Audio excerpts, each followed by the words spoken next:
Après s'être embrassés passionnément, Fatima fait semblant de regretter ce qui vient de se passer avec Afonso.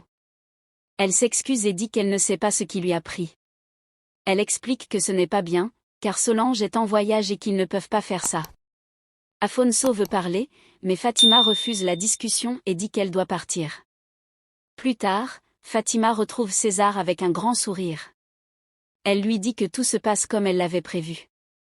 César minimise en disant que ce n'était qu'un baiser, mais Fatima affirme que ce n'était pas juste ça. Elle explique qu'elle a vu dans les yeux d'Afonso qu'il voulait aller plus loin. Elle raconte qu'elle a pris peur et qu'elle est partie. Ensuite, elle annonce sa stratégie. Elle ne va pas lui envoyer de photos, mais elle va disparaître pour lui faire sentir son absence.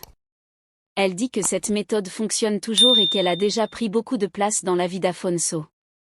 Maintenant, elle veut qu'il sente le vide.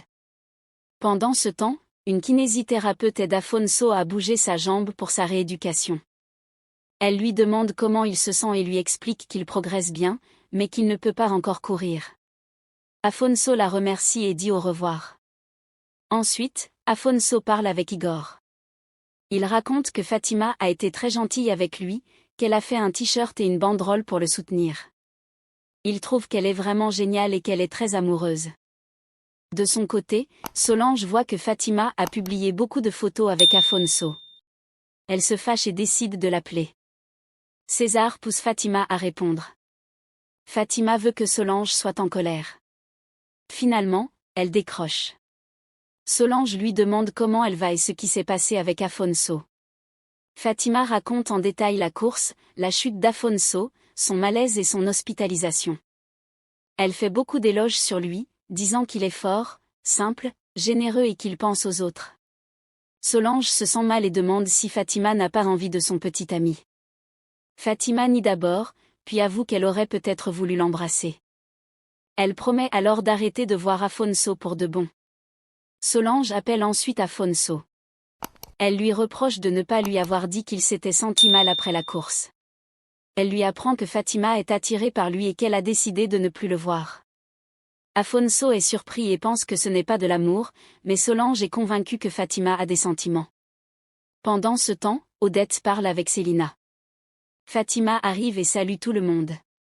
Odette lui demande comment ça avance avec Afonso. Fatima dit que tout va très vite et qu'elle est sûre d'elle. Elle affirme qu'Afonso va bientôt découvrir qu'il commence à l'aimer. Plus tard, Fatima retrouve Afonso dans sa chambre. Elle remarque qu'il va mieux. Afonso lui dit qu'il se sent beaucoup mieux grâce aux soins.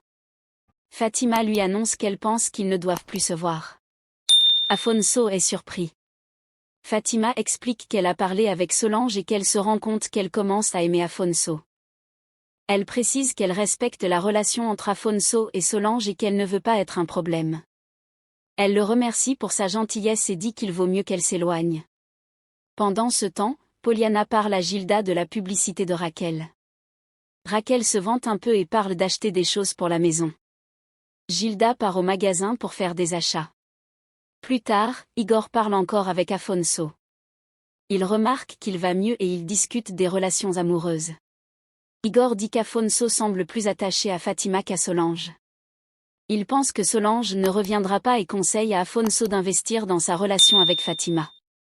Afonso répond que maintenant c'est Fatima qui ne veut plus le voir.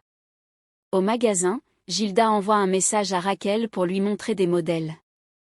Un employé s'approche d'elle et lui demande s'il peut fouiller son sac. Gilda refuse et accuse l'employé de racisme. L'homme insiste et menace d'appeler la police. Gilda se débat et refuse qu'on la touche. Finalement, elle est emmenée au commissariat. Poliana prévient Raquel que Gilda a été arrêtée. Au commissariat, Gilda explique à l'enquêteur que l'employé l'a abordée sans raison et qu'elle a refusé par principe. Raquel défend Gilda et dit qu'il n'avait pas le droit de la retenir. Gilda demande un examen médical car elle a mal au bras et au poignet.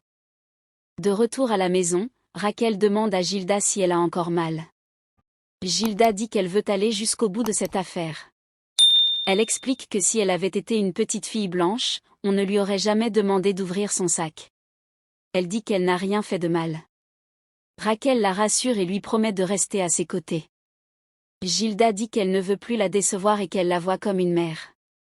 Elle décide ensuite d'aller chez Alded et Pollyanna pour regarder les publicités à la télévision. Eleninia parle avec Afonso. Elle taquine Afonso et parle des difficultés des relations amoureuses. Elle explique que les relations sont toujours compliquées et qu'il n'existe pas de relation tranquille. Elle lui demande comment il s'est senti après sa rechute.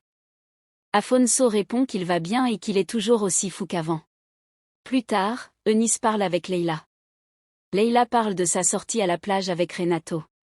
Elle explique qu'il n'a montré aucun intérêt pour Bruno, son fils. Elle dit que pour elle, si quelqu'un ne s'intéresse pas à son enfant, cette personne n'existe même pas. Elle ajoute que même Marco Aurelio, le cousin, a été plus attentionné que Renato. Eunice lui demande pourquoi elle reste avec Renato.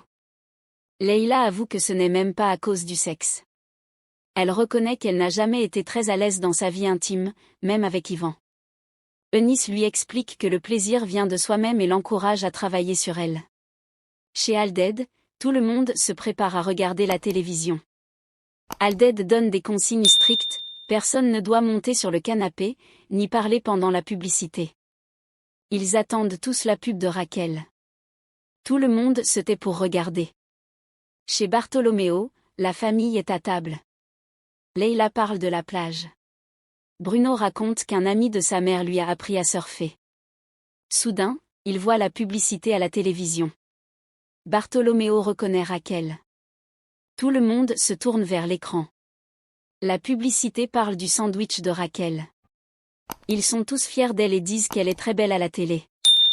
Ils pensent qu'elle mérite ce succès. Plus tard, Eleninia parle avec Selina. Elle dit qu'elle voulait prendre un bain de lune, mais qu'elle va finalement dormir. Elle trouve Ivan un peu triste dans ses messages.